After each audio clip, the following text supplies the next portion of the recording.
AD Mitchell had a massive game for the Jets.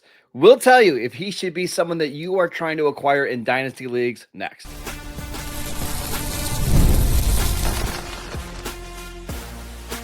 You are Locked On Dynasty Football, part of the Locked On Podcast Network. Your team every day.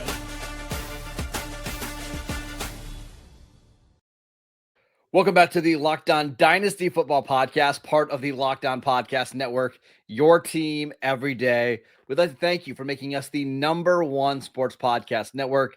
And today's episode is brought to you by Game Time. Download the Game Time app, create an account, and use promo code LOCKEDONNFL for $20 off your first purchase. Welcome back. I am your host, Marcus Mosher. He is the Fantasy Football Hall of Famer, Michael Fabiano. And on today's show, we're taking a look at some of the biggest winners and losers from Week 13 of the NFL season. It was a great week of action. We'll also talk about some stats and some things that make Fabs absolutely irate coming out of the week. But I want to start with AD Mitchell, one of the most surprising performances of the week. He had over 100 yards in this contest against the Falcons, scored a touchdown. Are you buying it? Yeah, I mean, I think fantasy managers and Dynasty should have bought him cheap when he was traded to the Jets, because it ended up being a situation where now, he's not fighting against Michael Pittman Jr. and Alec Pierce, who we're going to talk about, and Josh Downs. And, they've just got so many pass catchers in that offense, Tyler Warren, and the Jets don't. And so there's a world where AD Mitchell is going to be the number 2 behind Garrett Wilson long-term for the Jets. And Mitchell was fantastic in this game against Atlanta. Atlanta's defense is so hard to figure out. Like, sometimes they play very well, sometimes not so much. And, the Jets had 3 players put up very attractive fantasy numbers, including Tyrod Taylor in this game. And so Tyrod clearly has a nice rapport and the trust in terms of throwing the ball to AD Mitchell, who is targeted 12 times. The Jets are almost always going to be playing from behind. So that's also something that you could keep in mind when you're thinking about potentially acquiring Mitchell. And again, his price is not going to be super, super high, but it would have been a lot cheaper, a couple of weeks ago when we were talking about maybe John Mechie. And Mitchell was the dude who he's got the most talent at the wide receiver position for Gangrene, obviously, among the guys who are healthy right now, and Garrett Wilson is not. So, yeah, Mitchell's somebody that you could still get at a pretty good price. And I think moving forward, he's the number 2 wide receiver for the Jets. If you have him, I don't know if he's somebody that you can really sell, because I don't think there's going to be a lot of Dynasty managers that are banging down the door to go out and get him. Right. And part of me feels like, you mentioned it, like, hey, when Garrett Wilson comes back, he's the de facto, not de facto, he is the number 1 receiver in this offense. And will the Jets ever find a quarterback that can support 2 fantasy that's a good point receiver? that's a good point. The last time the Jets have had 2 fantasy relevant receivers was probably last year, dude. Well, they had Garrett Wilson and Devontae Adams. I was gonna go, what is it, Brandon Marshall and Eric Decker for a little bit when those that was no, that's a good pull right there. I think AD Mitchell is talented. He's so wildly inconsistent that I would just hold, and I probably wouldn't be buying. Yeah, if you can get him on the cheap, I don't think that's a bad move. Realizing like if he's available in your league, like on the waiver wire, sure, pick him up and stash him on your bench. But yes. I wouldn't be aggressive going out to get him. Right. No, I'm obviously, listen, I'm not trading Luther Burden to go out and get AD Mitchell. No, of course not. No. Let's talk about his former teammate, Alec Pierce, who continues to put up big numbers every single week. Fabs, I know that overall, like, the season stats aren't fantastic. He's under 700 yards. He's only scored 2 touchdowns. But this is somebody who had 800 yards and 7 touchdowns last year. He's going to be over 800 yards this year. From a week-to-week standpoint, I don't know if he's somebody that you can trust. But from a Dynasty perspective, you watch him play. He's an awesome, awesome player. And I think he's going to get the bag in free agency this year. He's probably the best free agent receiver outside of George Pickens, who's not going to hit the market. I want to buy Alec Pierce because I want to see him in a bigger role, and I think he's going to get one soon. Yeah, you mentioned that you can't trust him on a weekly basis, but lately you can, Marcus. Lately you can, yes. 17.8 fantasy points against the Texans. The Texans have the best defense in the league. He had 17 plus in 3 of his last 4 games now. And he's not getting like a ton of targets. He's had 5 or fewer targets in 3 of those last 5 games. And since week 9, he's been better than Michael Pittman Jr. He's actually outscored him by almost 17 fantasy points. And so, we talk about Pittman Jr. as the best Colts wide receiver in fantasy. And while that's true for the season, the last month, no, it's been Alec Pierce. And Alec Pierce is a guy that I think you've got Jacksonville coming up in that massive AFC South contest. Like, Alec Pierce should be in your lineup. I get it. We are a what have you done for me lately sort of community in fantasy football. But when you look at what he's done for you lately, it's been a lot. Yeah. And so don't be afraid to play Alec Pierce just because he's Alec Pierce. The numbers have been there. I mean, he's completely jumped Josh Downs. He's the number 2 wide receiver from a fantasy standpoint in Indianapolis. And for the last month, he's been the one. I just think he's a great player. And I'm excited to see what it looks like in free agency next year, the type of teams they're going after him, because I think you're going to see some of these smart organizations pay him upwards of $20 million a year because he deserves it. Like, I do think he's somebody that you want to buy right now. Another player that you should be buying is James Cook, who continues to look awesome. He had a huge game against Pittsburgh. The Bills were without 2 starting offensive linemen, both their tackles. Their center got banged up in this game. No Dalton Kincaid, no Josh Palmer. And the offense scored 3 points in the first half. And yet James Cook had a monster day. 144 yards. He scored nearly 19 fantasy points. And Cook is somebody that Marcus and I both liked coming into the season. We were kind of wondering why he wasn't going higher. He has rushed for 100 plus yards 7 times this season. He's averaging nearly 19 points per game. That's better than Derrick Henry. That's better than Ashton Jeanty. And it's better than Saquon Barkley, who continues to flounder this season. So James Cook is, he's got a shot to be a league winner. And I thought there'd be some regression in terms of the touchdowns because, he scored nearly 20 last year. And there has been a little bit, but it's not been that much. And he has been phenomenal. He's really emerged into a player who rivals his big brother in terms of fantasy value when Dalvin Cook was, at his peak fantasy attractiveness. Let's put it that way. Last thing on James Cook before we move on. He fumbled the ball in the first half that led to Pittsburgh's only points of the game. And on the very next drive, Sean McDermott and Joe Brady went right back to him. It was like 3 straight touches. So I think they know, like, hey, he's our best offensive playmaker outside of Josh Allen. And yeah, it was a mistake, but we can't afford not to give him the football. So this offensive line looked fantastic. James Cook was being used as a receiver as well. Really good game for him. How about Bucky Irving, who finally returned to the field and looked pretty great? Yeah, man. It was so, and the stuff that you hear, the off-field stuff that he was going through, I was really rooting for him. Not only that, but because I have him on a couple of fantasy teams. And he played 32 snaps. He had 19 touches. He scored over 16 fantasy points, got into the end zone, and would have had 2 had it not been for a penalty. And he also led the Buccaneers in snaps played. Rachaad White and Sean Tucker combined for 7 touches and 5.9 fantasy points. This is Bucky Irving's backfield.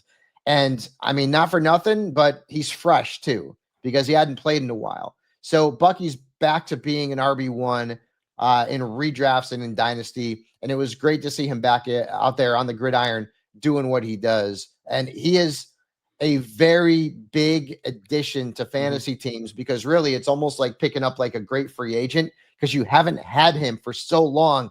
And now you can plug him right back into your lineup at the top of the running back position. Assuming you're still in playoff contention, Yeah, this is true. Yeah.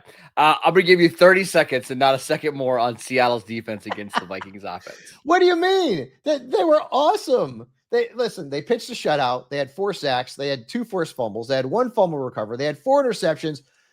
Take a breath. And they scored a touchdown. They had over 30 fantasy points against Max Prosper. I can't wait to talk about the Vikings later on in the program. I might not let you miss that. But hey, you know what? Here's a winner in this one, JJ McCarthy. We found out that there's actually a quarterback that's worse than him in the league. So can you just be nice to JD McCarthy? It's a bit of rough go. Let's talk about some other losers from week 13, including a couple NFC running backs. We'll get to that next. This episode is brought to you by Game Time. The World Cup is coming back to North America for the first time since 1994. And with 48 teams for the first time ever, it's going to be absolutely massive.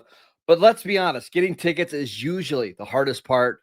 That is why Game Time is the best app out there. It finally gives fans a real advantage when it comes to snagging tickets.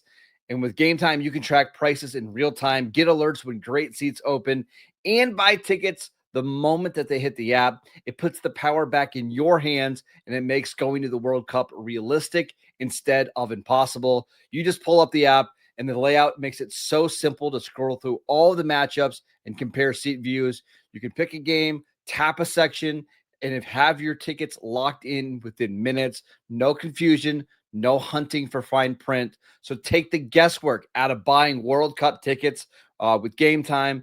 Download the Game Time app, create an account, and use promo code LOCKEDONNFL for $20 off your first purchase. Terms apply. Again, download the app, make an account, and use promo code LOCKEDONNFL for $20 off. Swipe, tap, ticket, go download Game Time today. Welcome back to the Locked On Dynasty Football Podcast. We'd like to thank you for making us your first listen of the day. We'd like to thank you for making us the #1 sports podcast network. Fabs, let's talk about some losers coming out of Week 13, and I want to go to running backs. And this one's hard because I love these next two guys, but Rico Dowdle, who, whenever he's got an opportunity to be the lead back, has been like a top 10 NFL running back. But Chuba Hubbard outsnapped him this week. Chuba Hubbard scored more fantasy points. I just don't know what to do with Rico Dowdle anymore. Yeah, this looks like it's going to go back to being a committee, and that stinks because we thought we had a featured back in Rico Dowdle. He did get the start against the Rams, but Hubbard outsnapped him 38-27. Hubbard only had one fewer touch, and he scored 20.4 fantasy points. Dowdle was at 9.9, and Rico's points have now dropped in 5 straight games, and he's averaged fewer than 3.3 yards per rush in 3 of his last 4 games. And I really think, Marcus, that part of it had to do with the fact that the Panthers gave him so many touches over that 2 or 3 week stretch. And maybe that burned him out a little bit because Rico Dowdle has not looked great lately. And Chuba Hubbard in the last 2 games has looked like the fresher and better running back. And so now moving forward, and we're going into Week 14, we only have 1 more week in the regular season before the playoffs start. You have this complete conundrum in Carolina's backfield. And by the way, congratulations to the Panthers who shocked everybody and beat the Rams. But now we're wondering, well, who is the better back now? Is it Hubbard or is it Rico Dowdle? And that's not a question that we would want to have answered going into a Week 14 game with 4 teams on a bye. The other thing that we should mention here, and we never talk about pass blocking for running backs on the podcast, but Rico Dowdle right now on Pro Football Focus has the 5th worst pass blocking grade of any running back. It's a 23.3, which is so far below average. It's not even funny, but you get in these games against really good pass rushes and he just can't be on the field because he's not a blocker right now. He's a capable receiver, but I actually think Chuba Hubbard is a better receiver out of the backfield. He's a better blocker. And we know how much coaches value and trust running backs that can be in on passing downs, keeping the quarterback clean. And I think sometimes you get into these negative game scripts and I know that wasn't the case for Dowdle this week, but you get into some of these negative game scripts and he's not on the field. It reminds me a lot of like what happens sometimes with Derrick Henry and the Ravens. Like he can look awesome running the ball, but if he's not running the ball really well, there's just not a lot of value there. Yeah. And you also got to remember that Carolina's got a bye coming up. So like going into Week 15, if you actually did or will make the playoffs, you're not sure who to play. No. And we're not going to find out any more information about that backfield in Week 14 because Carolina is not playing. So it's a really bad for this to go into this direction at this point in the season is really tough because it was real easy to just plug Rico Dowdle into your lineup. And now it's not so easy. Let's talk about Kenneth Walker, who we've talked about a lot on this podcast over the last couple months. Again, I thought he looked pretty good in this game. 13 carries for 56 yards. He's been averaging about 5 yards per carry in the month of November, but he's not scoring touchdowns. He's had 1 touchdown since September 22nd. Yeah. At this point, we're just waiting out the season, hoping that he goes somewhere else. Right, exactly. I mean, it's crazy too because that touchdown came against, arguably, one of the best run defenses in the league I in, know. in the Rams a couple of weeks ago. So he got the start, against the Vikings. He played 37 snaps, which is more than Zach Charbonnet, but Zach Charbonnet only had 2 fewer touches, and he had 4 red zone looks, and Walker had none. Like, I don't understand. I don't get it. And so that resulted in Charbonnet scoring a touchdown, and Walker didn't score. And from a fantasy perspective, neither one of them had a great game. I mean, they were both in the 12, 11 points. It's a stinky, crappy, horrible backfield committee. I had hoped that maybe fantasy, Walker would have emerged. For fantasy, yeah. Yes, right. I would hope that Walker would have emerged after that Rams performance, but it just didn't happen. And unfortunately, this is kind of what we're going to have moving forward. They've got Atlanta coming up on next, I believe. And you listen, I mean, both guys are startable flex players with 4 teams off. I'm curious to see what Kenneth Walker does this offseason because I think from the best football fit for him is staying in Seattle because I think they're going to prolong his career because they're not going to give him a bunch of touches. It is a good offense. He's going to be in these competitive games every week. Mm-hmm. But for like his, stats, I think going somewhere else where he can get more touches and see more red zone looks might be better for him. So that's a situation I cannot wait to Houston, see how it play out. I'm trying to get that out into the universe that he signs with Houston in the offseason. That would be great. I want him in Dallas, man. I think he would be awesome with our Cowboys. Oh my God. Well, you're just going right past Javonte Williams, kicking him right. Let's go to some receivers. Emeka Egbuka, I mean, he just has not been the same since the hamstring injury. This was somebody who was a top 10 fantasy receiver for the first 2 months of the season. It's been pretty rough since then. Yeah, remember when we were just happily putting him into our lineups and it was kind of a set and forget it, and now you can't do that. He has scored single digits in 3 straight games in 5 of his last 6. Since week 6, he's the wide receiver 39. Like, Chimere DK has more points than he does. Parker Washington has more points than he does. Egbuka's had 1 touchdown in his last 8 games. Chris Godwin is back. He led the team in receiving yards yesterday. And this is a bummer. Now, the good news is that, the Buccaneers have a pretty good matchup coming up next on the slate against New Orleans. So you're going to want to play Egbuka. But, the days of him being like, I don't want to know if I want to say elite, but darn near close, it looks like they're over. And so now when you think about it, we talked about this last week. Who's the next Jackson Smith and Jigba? Now Emeka Egbuka is fitting into that category even more because JSN had an okay rookie year. He wasn't great. And now when you look at Egbuka over the second half of the season, he has not been good at all. No, JSN also had a hamstring injury that basically took away his entire junior season at Ohio State. Egbuka had this hamstring injury that's pretty clearly limited him. I think I agree with you. I think Egbuka is still our next JSN. It just isn't going to happen this year. One more receiver, Michael Wilson. It was fun while it lasted, Fab. He was this awesome receiver. Marvin Harrison Jr. comes back in, right back to the role that we saw before with Michael Wilson. Yeah. It was fun. Hopefully you started him in a couple of those games, or at least one of them. 25 catches, 303 yards, and 55.3 fantasy points in the 2 games Marvin Harrison Jr. missed. Marvin Harrison returned, obviously, this week. He didn't play a full complement of snaps because he got banged up in the game. But Wilson only had 6.6 points. And listen to this stat. In the 10 games that Wilson has played with Harrison Jr., Wilson is averaging 5.7 points per game. 5.7 points per game. In the 2 games without him, he was over 25 points per game. So, listen, it stinks. Harrison Jr. is back to being that alpha 1. Make sure you keep tabs on his status. They've got the Rams coming up next. That'll be a high-scoring game, but I can't advise anybody to play Michael Wilson anymore as long as Harrison's active. Do you want to mention Orlando Gadsden before we go to the next segment? The bloom is off the rose, my friend. Yeah. 3.7 points against the Raiders. He's now been held to 6.1 or fewer points in 3 straight games. He had 2 targets in week 13. That was his lowest total since week 3. Justin Herbert got hurt in the game. He's having surgery today. He's expecting to play next week against Philadelphia. I'm not sure if that's going to happen or not. But Orlando Gadsden is now no longer a set-it-and-forget-it player, much like Emeka Egbuka. And it's tough because it comes at a difficult time when we're trying to get into the playoffs and tight end's a dumpster fire. I still like Getson a lot from a dynasty perspective. Now, you and I talked about his ADP being out of control, where he Yeah, it's was a little being crazy. valued Yeah. as like a top 6 dynasty tight end. Yeah. I still like him, but I do think you're going to see some of these ebbs and flows with Getson, at least for the rest of the 2025 season.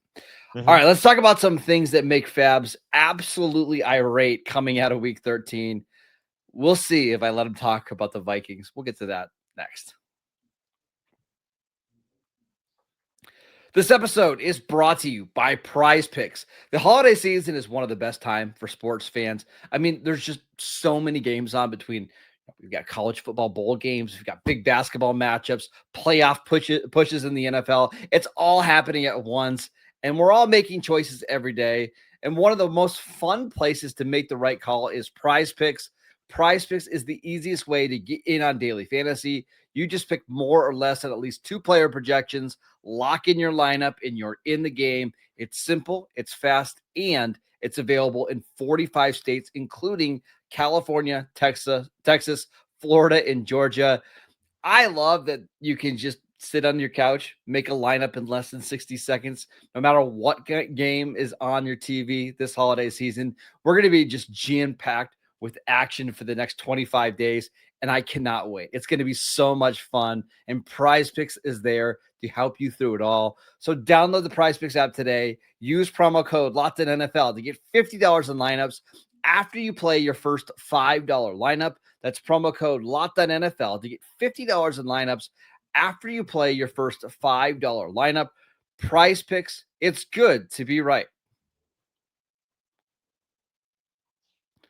Welcome back to the Locked On Dynasty Football Podcast. We'd like to thank you for making us your first listen of the day. For your second listen, check out the Locked On NFL Podcast. 2 shows every single day. 1 in the morning with Tyler Rowland, 1 in the afternoon with Tony Wiggins, available wherever you get your podcasts. All right, Fabs, let's talk about some strange things that happened in week 13. Let's talk about some superstar receivers first, because this was not a great game or a great week if you had any big name receiver. I had a league where my number 1 wide receiver when I drafted was Justin Jefferson, and my 2, Jackson Smith and Jigba.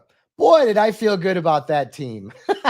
And listen, I mean, Justin Jefferson had 2.4 points, 2.4 points. And I mean, I thought he was going to be bad. I didn't think it was going to be that bad. But Jackson Smith and Jigba had 4.3 points. His previous season low was 13. And that cost a lot of people a win, and an important win this week.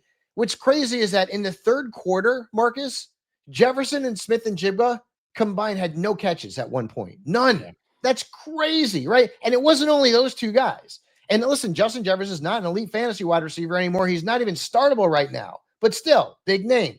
Michael Pittman Jr., we told you not to play him on start him and sit him on Friday, 2.3 points. Brian Thomas Jr. comes back from an injury. He still stinks, 4.8 points. DK Metcalf, 6.2 points. Jalen Waddle against the Saints at 7 points? How is that even possible? I mean, they had been terrible against perimeter receivers for the last month. Emeka Egbuka, 8.2 points. Devontae Smith against the Bears, 9.8 points. Even Puka, 13 points. That's okay, but Puka Nacua is a guy who, we're expecting 18, 19 points from. It was a really bad week for a lot of high-end, big-name wide receivers, and that probably hurt your chances of taking home a win this week. It was brutal. I mean, I could go even deeper, too. I mean, Rome Odunze had a terrible game. It just goes on and on and on. The wide receiver position was an absolute dumpster fire this week. And it was weird because it wasn't just like 1 or 2 guys who didn't have a good game. It was a group. I mean, we're talking about like 10 to 12 big name wide receivers who you're counting on every week who absolutely just laid an egg in their matchups. And some of them are just really hard to explain. Like, I mean, I understand the JSN one a little bit because Brian Flores is a really good defensive coordinator. And Seattle just got they got into this really strong game script. They were scoring points on defense. So there just wasn't the necessity to throw him the ball a bunch. But like Puka Nacua, I mean, that was a close game all the way throughout for the Rams. You would have thought that would have been a perfect opportunity for him to have a big fantasy day. He had this amazing catch, but outside of that was pretty limited. Same for Devontae Smith. I mean, the Eagles were down I think the entire game against Chicago, nothing. It was just a weird week in the NFL. Yeah, I mean, and unfortunately, it came at a tough time because a lot of people are fighting for a playoff spot. And when you get nothing from Justin Jefferson, although you're kind of used to that by now, when you get nothing, from Jackson Smith-Njigba, especially some of these big name guys, it really hurt your chances of taking home a win.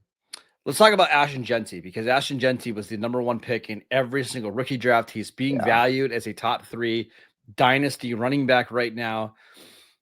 Another really, really rough outing. I wish he hadn't gone to the Raiders. I really do. When you first thought about it, it's like, all right, it's a good spot. They have an opening. There's not going to be any competition. But the Raiders are just awful. I mean, Jeanty had 61 total yards and 12.1 fantasy points against the Chargers. He rushed for 2.1 yards per rush. This has more to do with the rushing side of it than it does his pass catching chops. Because if it wasn't for Jeanty's ability to catch the ball out of the backfield, he'd be a total bust. He's averaging 53 yards a game. He's averaging 3.5 yards per rush, right? The Raiders' offensive line is not great. Obviously, their offensive coordinator was just fired, Chip Kelly, and Greg Olsen ain't much better, if he's better at all. Jeanty has battled his way to an RB13 rank right now, but in standard leagues, which, I mean, those are dinosaurs, but people still play him, like, he's been a complete disaster. And I just really wish that Jeanty didn't have to suffer this fate, because I don't know, like, there's some teams, they just don't ever get better, right? The Browns don't ever seem to get better. The Raiders don't ever seem to get better. The Jets don't ever seem to get better, right? And Ashton Jeanty's on one of those teams, and you wonder, like, what are the Jets, what are the Raiders going to do to help improve things? Their quarterback is terrible this year. They've got Brock Bowers.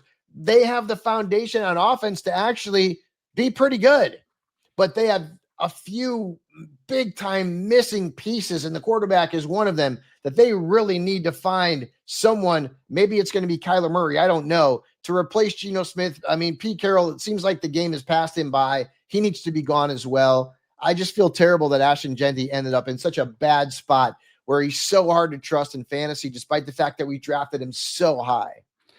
So to have a good offense in the NFL, you need 2 of 3 things. You need a really good quarterback, you need a really good offensive line, or a really good play caller, right?